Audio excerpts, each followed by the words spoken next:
I'm going to continue the talk about the latest book.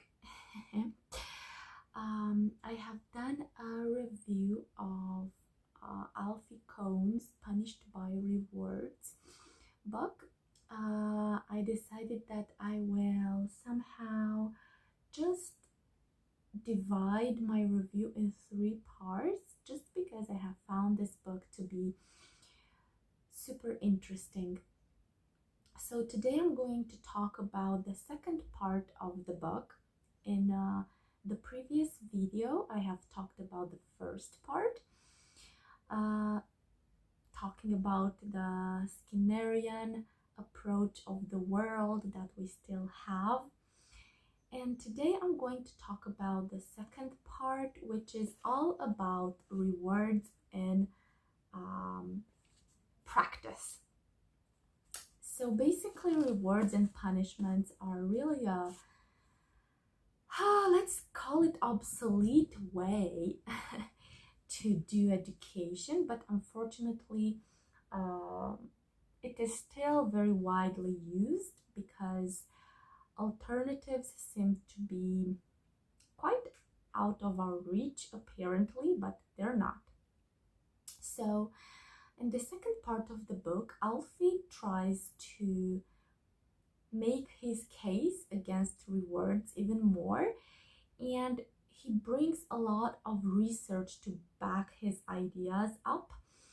And I must admit that the first chapter of the book triggered me a bit, and the second chapter is is not different in the sense that the ideas that Alfie brings forth are so like contradictory to what we are like inclined to believe, that it's almost impossible not to get triggered basically. Especially like I can imagine if you're a teacher or if you're a manager, you tend to believe that your incentive plans are the best and the company or the school is performing very well because you're offering people and kids perks and bonuses and awards and yeah, all sorts of goodies. But unfortunately they don't work, and not only that they don't work, they diminish the motivation. They make people, and when I say people, I include like children, workers, like the whole humanity. It makes people be less motivated. So you're basically doing more damage with the rewards and the incentive plans. I know this is something that like a lot of people will tend to disagree with, and it's okay. Like we don't have to agree on everything, but I think it's definitely worth at least giving someone like Alfie Kohn a chance to tell you why it might be worth to do things differently.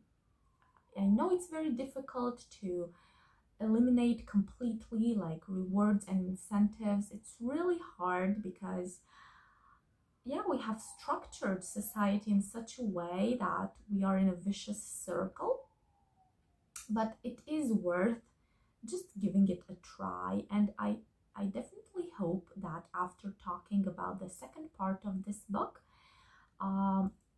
maybe something from this chapter of this book will make you at least consider changing not all, but at least some of your old ways of doing things. So I can only hope.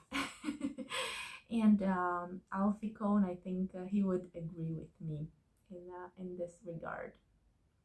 So I've taken again some notes from the second part. So part 2, rewards in practice, starts with chapter number 7, pay for performance, why behaviorism doesn't work in the workplace. This might come as a surprise to you, but yeah, basically, all we have heard about paying people large sums of money in order to perform really well, or rewarding them with bonuses and, I don't know, a stellar badge or something like this. It's flawed. It's wrong. So any approach, Alfie says that any approach that offers a reward for better performance is destined to be ineffective. So this will trigger a lot of people, but there are a lot of studies behind this remark. Um, Rewards in general do not enhance and often impede performance on many different kinds of tasks, especially those that require creativity. So if you basically want to kill creativity out of someone, just pay them or offer them an incentive.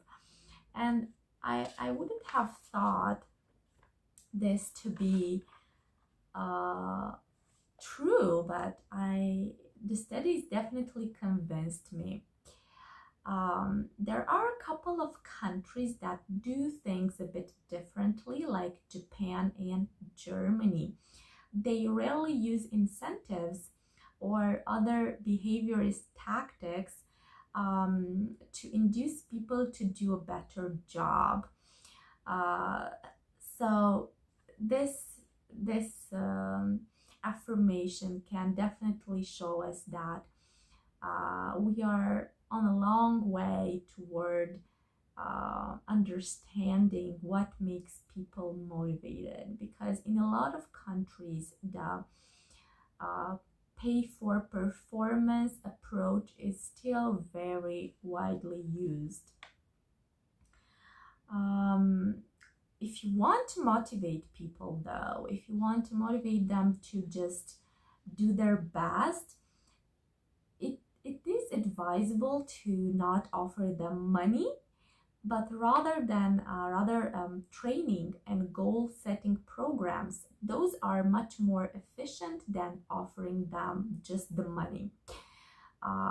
So this sounds like, I don't know, cutting off a big juicy portion of your maybe management scheme, like telling people that they will not get money for doing better. Seems like, I don't know, sabotaging yourself.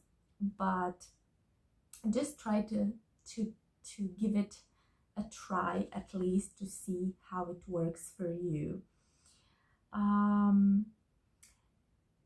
Alfie has a very long list of reasons why incentive and merit pay fail. It's a list with 14 reasons. And he also mentions teachers. In the last couple of years, there has been a strong desire to improve education. And a lot of people thought that, okay, we should pay teachers more and we should pay them according to the performance of their students.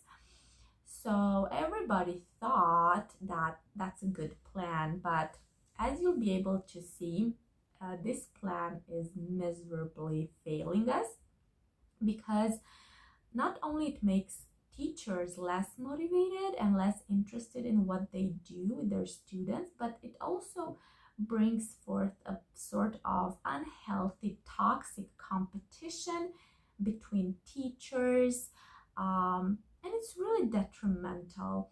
I know that some people might say now, oh, okay, so paying people a miserable salary is better. No, that's not what I'm saying, and that's definitely not what the author is saying, but rather just trying to look at motivating people from a different perspective, that's connected only with money and financial gains. So I will try to go very quickly through that list with the reasons why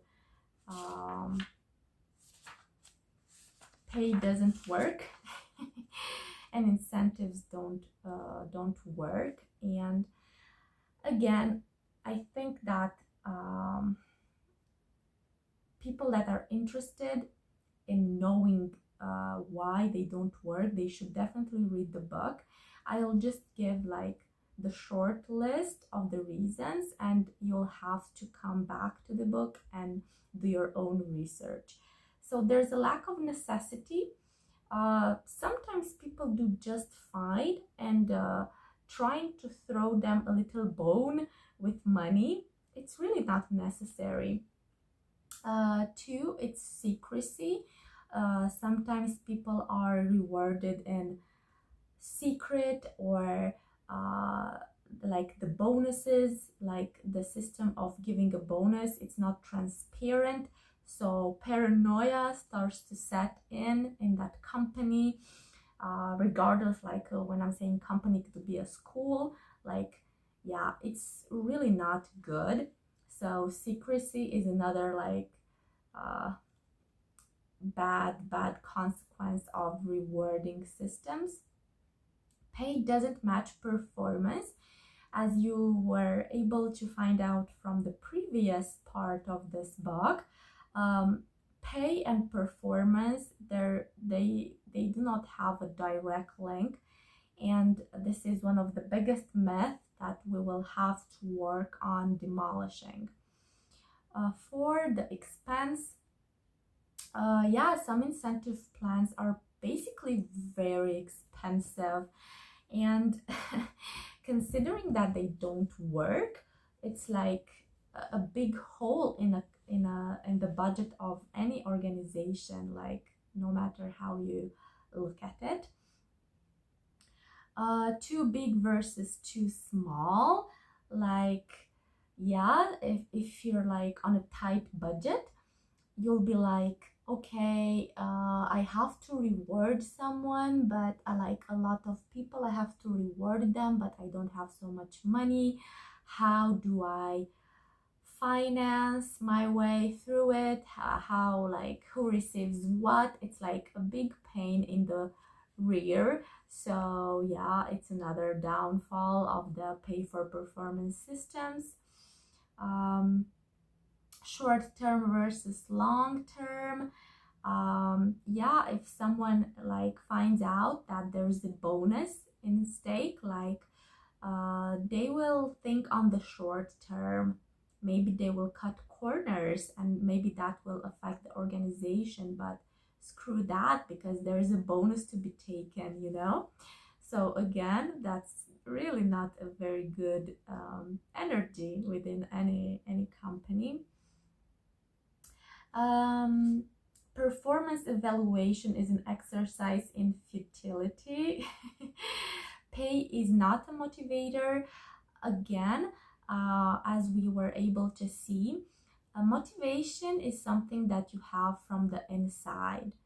Whatever comes from the outside and claims to motivate you, it's really not a motivator. Usually is a means of controlling you. So paying someone to perform better, thinking that it's a stimulant for their motivation, it's I think it's just a mistake in the thinking mechanisms. Because yeah, there's no such thing as motivation coming from the outside. It just doesn't exist. Okay, great. And I really like a very simple statement that Alfie made in regards to money, in the sense that paying people for performing better than other people is just mechanism meant to fail, because numbers simply cannot do justice to people's different styles and strengths. It's like someone is a really good swimmer, let's say, and another person is a really great painter, you know, and you're like, okay, who deserves this bonus more? It's like you cannot compare. People have like their skills and their talents.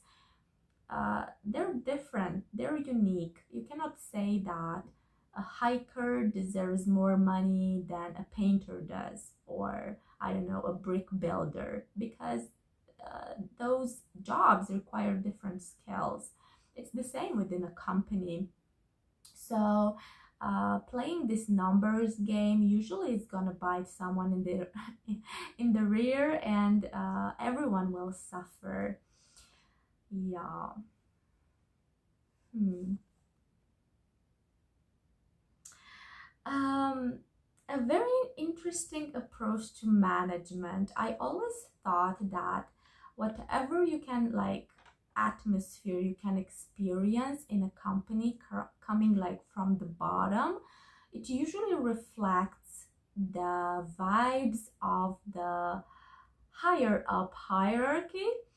So everything comes from the top.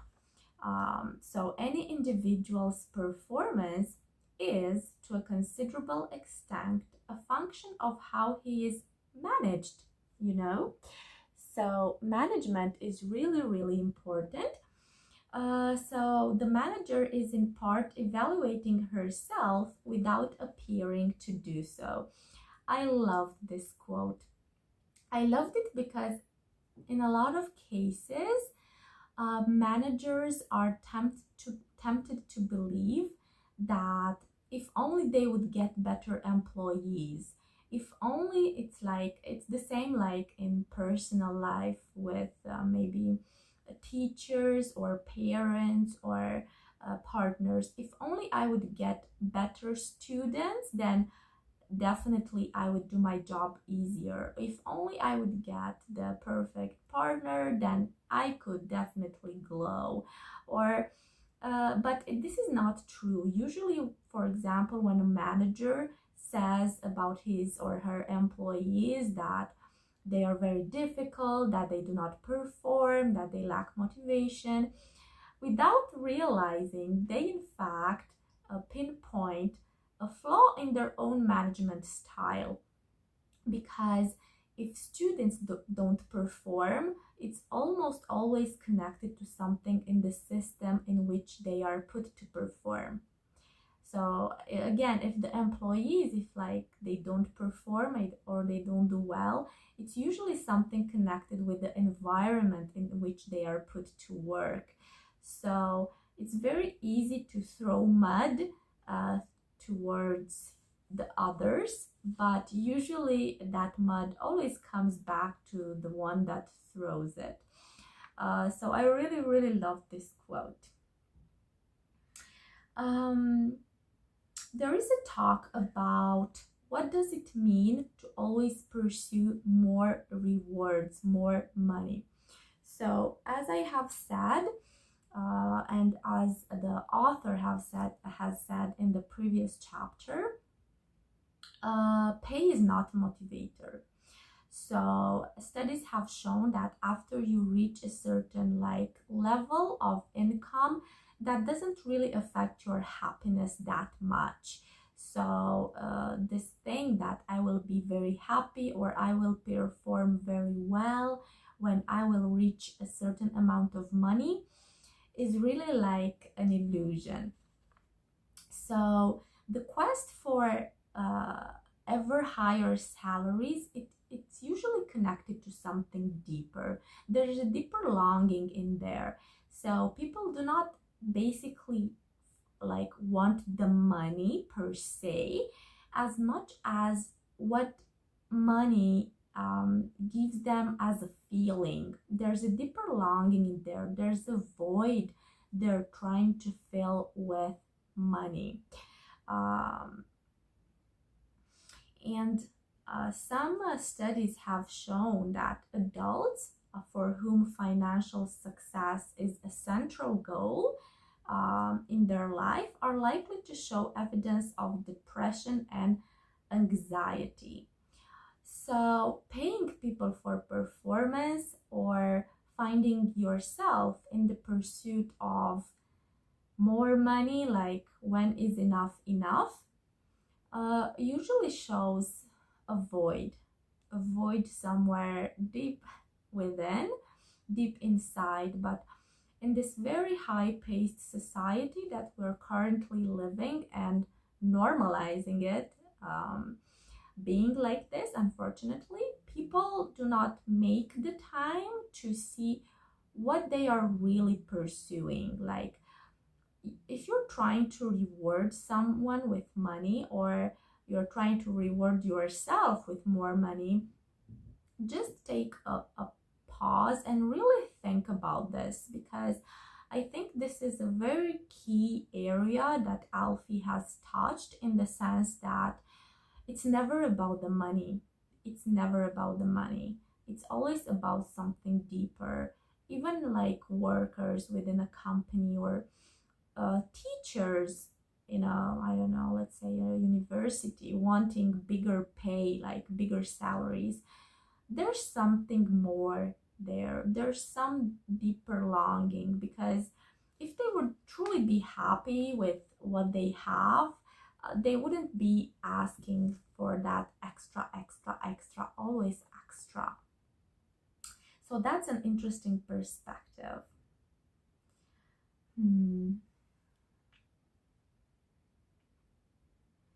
Another thing about management, good management, is about treating workers well. It's the essence of good management. So, what does that mean? What does it mean to treat people well? This could have so many answers in today's world, but basically it means treating someone like a fellow human being, like not treating them from, I don't know, from your pedestal. So being a good manager of people, I would say in general. So when I'm saying like manager, I do not think of the job, like of the job of, no, you can be a manager in your family, for example. Like, so being a good manager is all about being kind with people from the same level, like, because in the end we are all human beings and we will die in the same way. So I think a good manager manages people, so they wouldn't need the extra money, or they wouldn't need to lure people with different kind of treats and goodies to convince them to perform. Usually when that happens, it shows a lack in management skills, and that's an inside job. So this is again a very good observation of the author.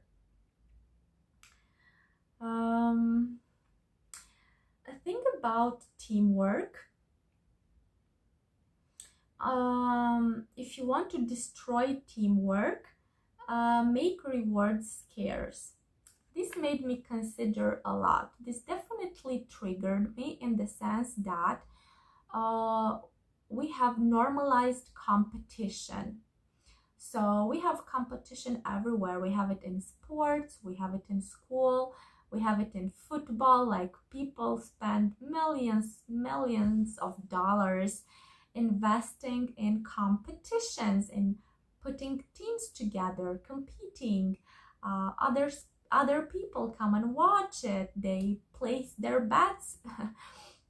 And the whole society that we have, not now, like since like ages, is based on competition.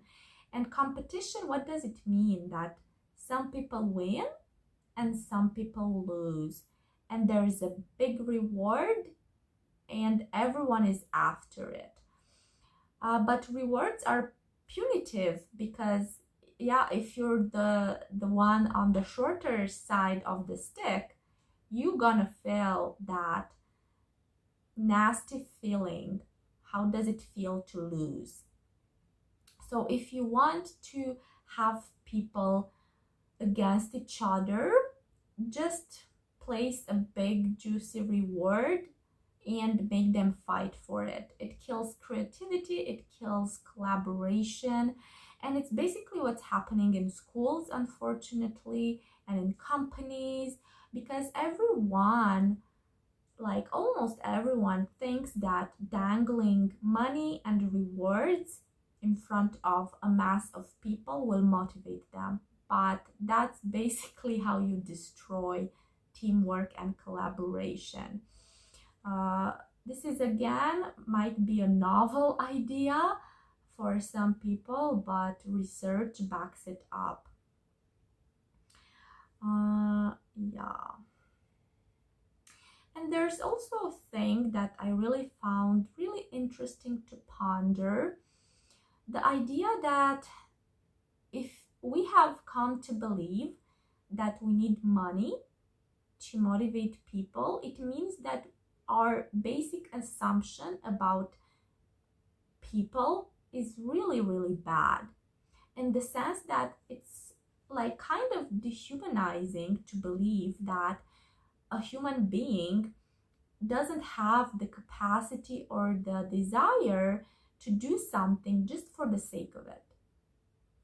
So I think in a way, rewards and money and incentive plans are like, how could I say it in a nice way? They are just dehumanizing people, and they just put a big stain on the beautiful character of every human being. So demolishing this myth is so difficult because it's deeply ingrained in each and every person. Like everyone does it, everyone thinks it's okay. And I think this is why it's gonna be so difficult, so difficult to put into practice the principles in this book, because it's like when something distorted has become a reality and people believe that it is the new normal, it is really, really difficult to convince them otherwise. Yeah. So if you want to bring quality in the workplace, if you want to bring quality in every hierarchy that you are dealing with, it might be family, it might be factory, it might be like it doesn't matter in which field you are working. Just eliminate rewards completely, just give them up. It's better to offer people training, it's better to offer them experiences, it's better to offer them ways through which they could set their own goals, but avoid giving them money at all costs. And I think this will trigger a lot of people, especially because there's so much inequality in today's society. Some people are really rich and some people are so poor.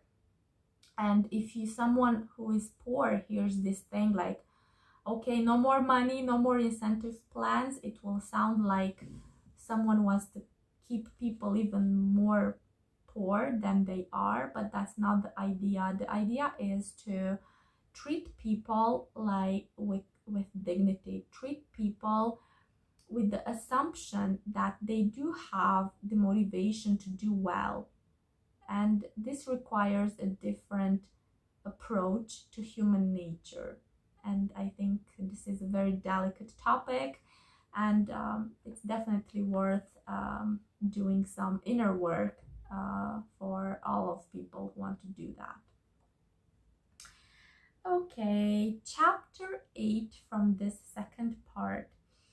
Lures for learning, why behaviorism doesn't work in the classroom. Okay, this is I think my favorite part, because I am really interested in this topic, because I think the way that schools are being done is completely wrong in most of the countries, not in all of the countries, but in most countries, schools are not what kids need.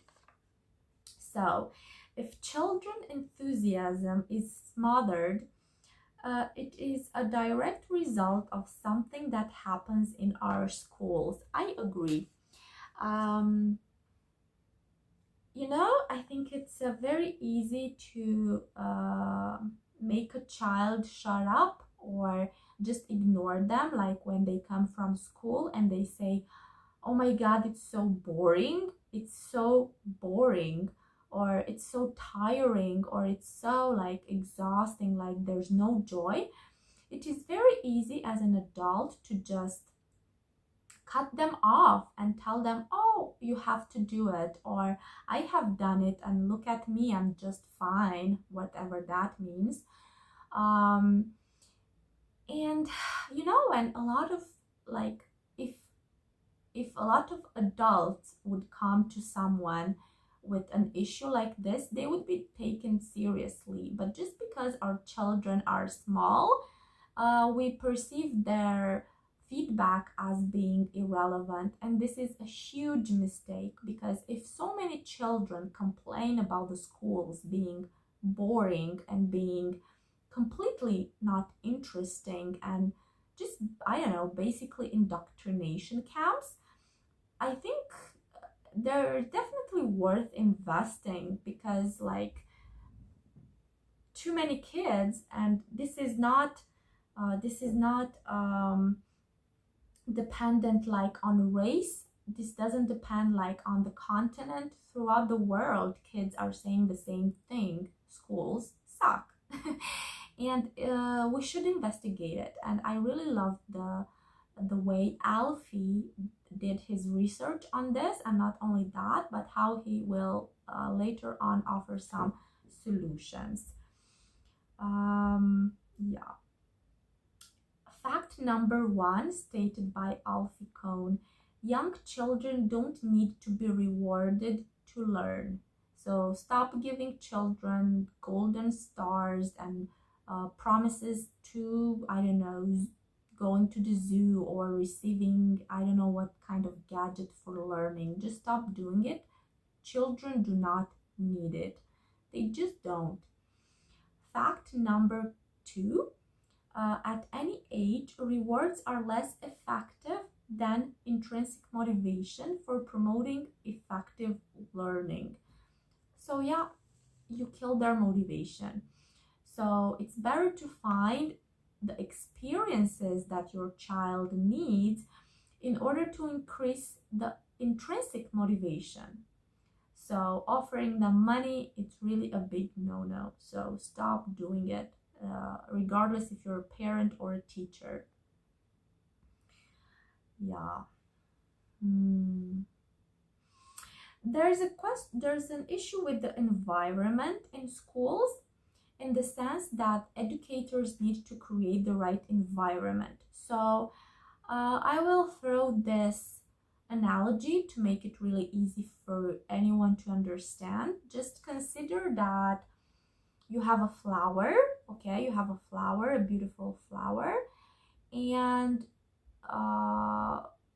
you have like two types of soil, okay? One type of soil is really like the good soil for the flower, and the other one, if you put that flower in that soil, your flower will die. It's this, so it's not the flower, it's never the flower, but we have flowers like our children, and we place them in horrible soils, schools, and then we say that it's something wrong with the flower. It's never about the flower, it's always about the soil. So the duty of a good educator would be to create the right soil for the flowers to bloom. This is very important. So if educators are able to create the conditions under which children can become engaged with academic tasks, the acquisition of intellectual skills will probably follow. So create the right environment. The environment that you have to create has to be one of collaboration. Kids and adults learn better when they collaborate, when there's a team effort. So the way, even like the architecture and the way kids are being placed in their own seats at schools, it's a very good indicator that collaboration is not encouraged, and we are basically trying to educate children into being very individualistic and alone in their thinking process. And this is very detrimental for a couple of reasons, but this can also be very, very good for people who have really malicious intent when it comes to younger generations. And fact number 3, rewards for learning undermine intrinsic motivation. So you kill their motivation basically. So you don't have to reward, I don't know, Bob for learning math.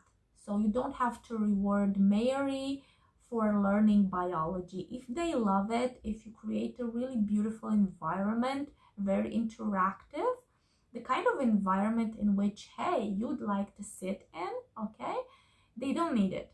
They just don't. They just don't.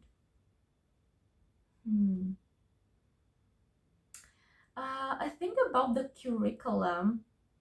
In a lot of schools, not in all, I really do not want, and also Alfie said that he doesn't want like to put all of the schools into a big pot of this is how not to do things. No, but unfortunately the school curriculum is filled with nonsense, basically with stuff that is proven not to have an impact in your life. So kids and adults, future adults, need other skills than, I don't know, learning the perfect geometry or the perfect equations. Like, we need children to have a curriculum that will really help them in real life when they come across real problems.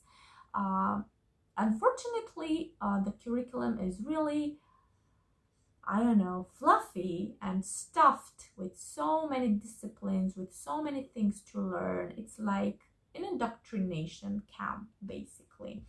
So to control students into forcing them to accommodate to a pre-established curriculum, it is to tell them not only what they have to learn, but how they have to learn it and what will happen to them if they don't. So, or what they will get if they do. So this is what I'm trying to say, that the whole system that we have based our schools on is wrong, because the curriculum is so fluffy, and this is why evaluations are made constantly. Like, kids are going through tests like a lot. It's always like learn, test. It's really boring. Like, if we would be honest with ourselves, us adults wouldn't attend this kind of schools that we send our children to. Let's be honest. But we do it, and because we do not know other alternatives, and it's a really vicious circle. I really found this to be very sad, but it's a truth. Children who had controlling teachers displayed lower self-esteem and intrinsic motivation than did those whose teachers supported their capacity to make choices. This also comes from the top. Like, if you can remember a couple of minutes, I talked about management. If teachers are controlling with their students, they can only say, without saying, the fact that they're being pressured from the higher top. This means that usually teachers are pressured by their own bosses, you know, the top of the top, the CEO, the director. So the pressure to perform, this is very ironic, the pressure to perform is applied to teachers from the directors, and then from the teachers is applied to the students. So everybody loses. And the more a teacher is pressured to perform and to deliver results, the more he will pressure and control the students, and the students will become even more depressed. So we should not wonder why schools are the way they are now. Okay.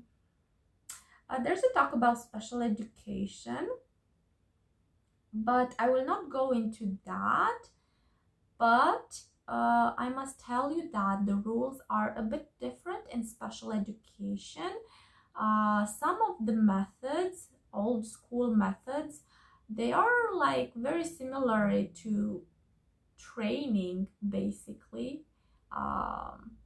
And it's very detrimental to the child. And one study, this kind of shocked me, one study showed that teachers of retarded children were so intent on reinforcing certain behaviors that as a rule they tended to ignore the children's choices and expressions of preference.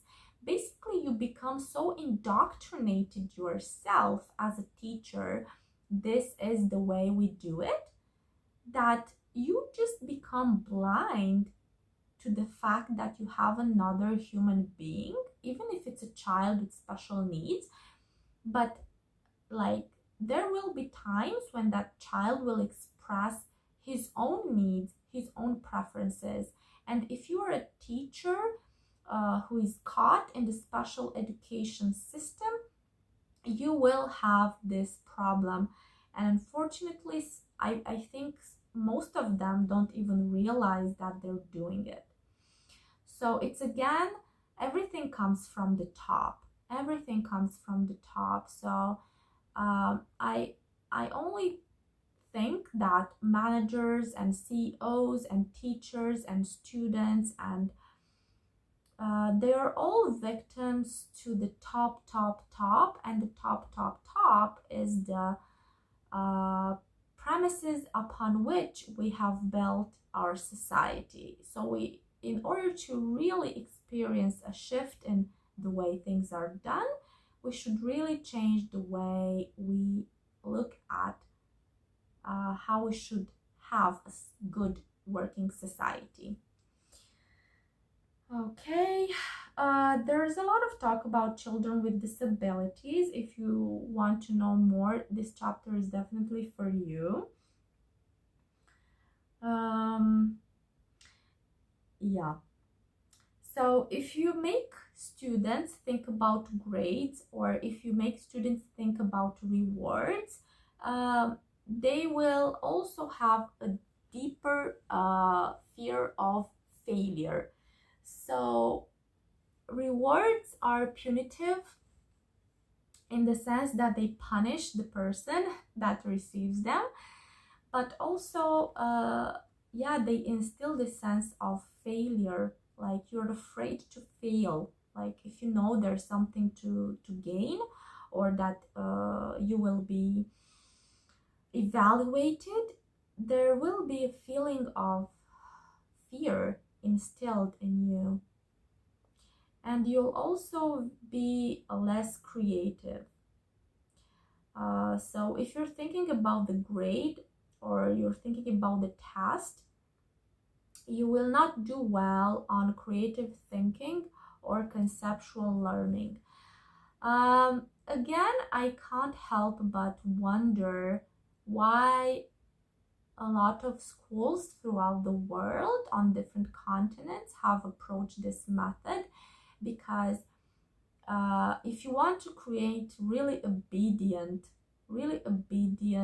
and less capable of thinking individuals, you will do precisely this. You will give them a lot of tests, you will instill a fear of failure, you will create a super thick curriculum, and this is the perfect method to create a mass of followers. But if you want to create individuals who are really determined and they think for themselves and they're not so obedient, they will be creative, they will be good learners, they will put questions, they they will be definitely more difficult to handle whatever we have made this to be, in the sense that in a lot of environments, people who put questions, people who deny authority, or people who ask why do we do things the way we do them, are perceived to be hard to handle. So again, I think that overall this is very detrimental to society, and although it looks like it is easier and hassle-free to create people who are obedient and do not know how to think for themselves, I think on the long term it is detrimental for everybody, because it is a loss of human talent, the ability to think creatively and find solutions on your own. Chapter number 9 from part 2, bribes for behaving. Why behaviorism doesn't help children become good people. Okay. So I think here most people would agree with me that when you use a reward or a punishment, you will get temporary compliance. Yeah, it's only temporary, and this is like the devil in the details when it comes to rewards, because the compliance is temporary. This is why most people feel tempted and almost like they don't see a way out to continuously resort to rewards, because temporary compliance means no behavioral changes on the long term. So you have to keep on rewarding that person to do as you want them to do.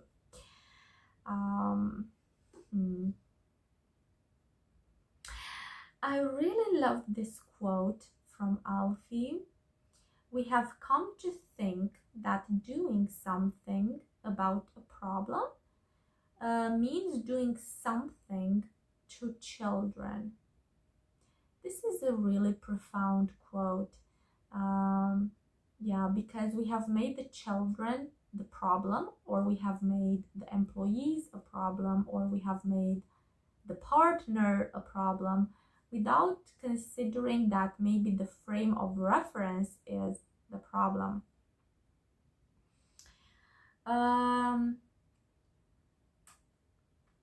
There's a talk about aggression and about physical punishments. Unfortunately, in 2024, we are still in some countries experiencing this way of educating children, beating them up. A lot of parents resort to this sort of punishment, like a smack on the face, a smack on the bottom, and some being even more violent, going through severe beatings. And studies have shown that children that have experienced that from their parents or from their educators or from strangers or being bullied, they tend to grow up being really aggressive as adults. So yeah, it's natural. You cannot expect it to be otherwise. Yeah.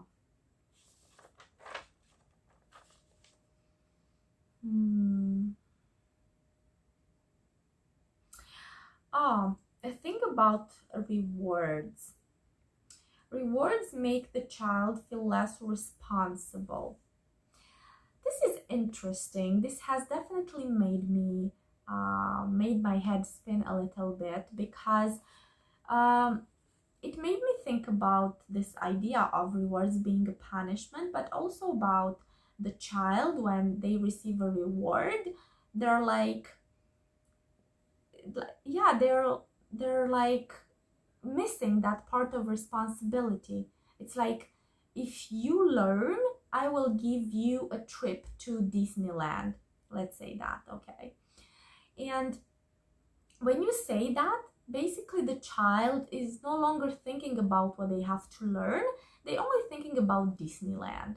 So that responsibility that they should have towards themselves as learning for themselves, because if there's one thing we should teach children, is that learning is something that you do for yourself. You don't do it for mom, you don't do it for dad, you don't do it for anyone other than yourself.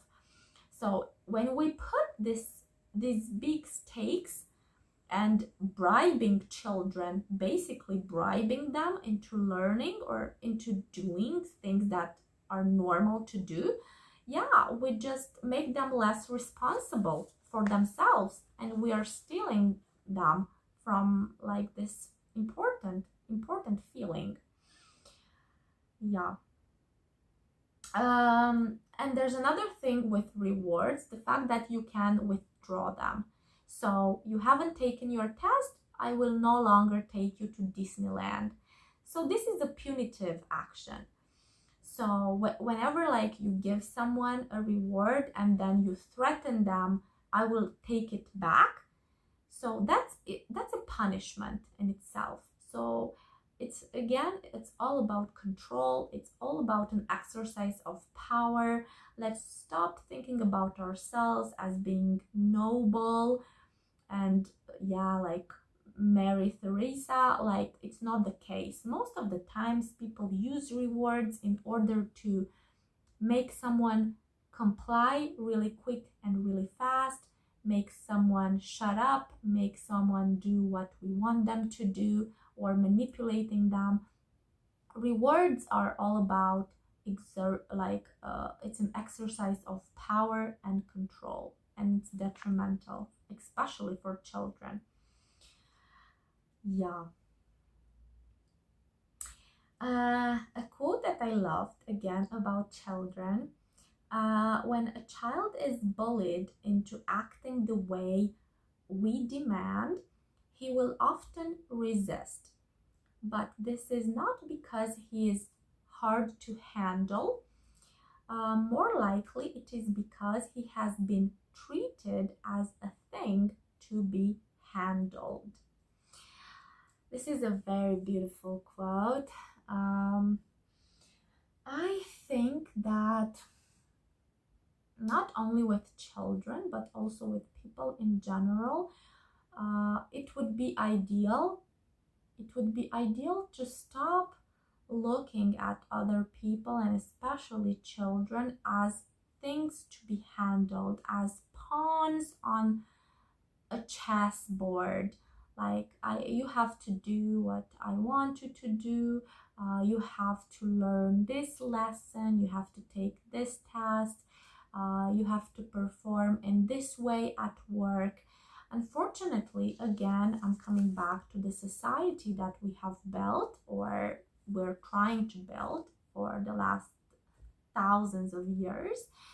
And it is built on the premises of some people having the almighty knowledge, and some people performing according to what those people with high knowledge believe it is worth uh, acting like. So, but there's no such thing. Like, there's no one holding the ultimate power, the ultimate truth. Nobody. So I think this is why this second part of the book about rewards in practice is very, very beautiful, because it basically demolishes this huge pillar of our society, which is rewards. Like, I would dare anyone to go in any company, in any school, and just give a law and say, by tomorrow, everything which is based on incentive, on rewards, will have to vanish. People would be like, okay, but how do I get a hold of the situation? How do I stay in control? And this is again another flawed premise of our society, like the assumption that human nature is not good in itself and needs rewards in order to perform. Like, most people are basically good, and we screw them over by placing them in bad environments with bad management. And this comes to every structure of society. So I think this book is really, really good at pinpointing this with relevant studies. And I can only hope that more people will be open to the idea that everything they have thought about rewards is wrong.